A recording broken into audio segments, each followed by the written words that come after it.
not just this winter, of course, there's next winter as well. And much of the natural gas that's currently in storage came via pipeline from Russia, and that pipeline no longer exists, unfortunately, with the sabotaging of Nord Stream, which again has transpired since our last appearance on their show.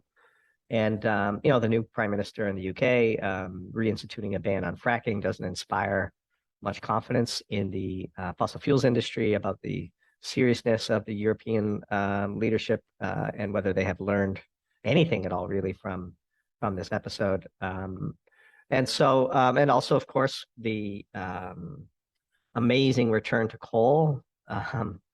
Especially in places like Germany, who until this year prided themselves on the greenification of their electricity grid.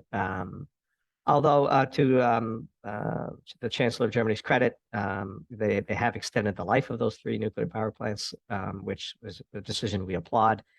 In theory, it's extended until April, but that'll be extended indefinitely in our view. If it makes no sense to close them down now, it's going to make a lot less sense as the continent gets ready to face yet another winter, this time with much less Russian natural gas.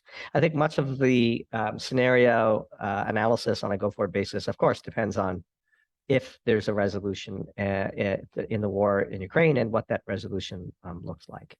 And that's really just very difficult for analysts to model.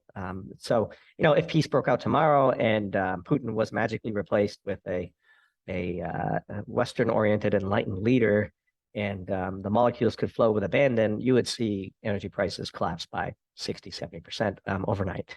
And that would be the correct market interpretation of events. The odds of that happening seem pretty low. One wonders if Putin were to somehow lose his grip on power, who would replace him, and whether it might not be worse. Impossible to say. And so, much remains to be decided. But again, as we started this podcast, the weather in Europe has been good, which is a blessing. And let's hope it holds out.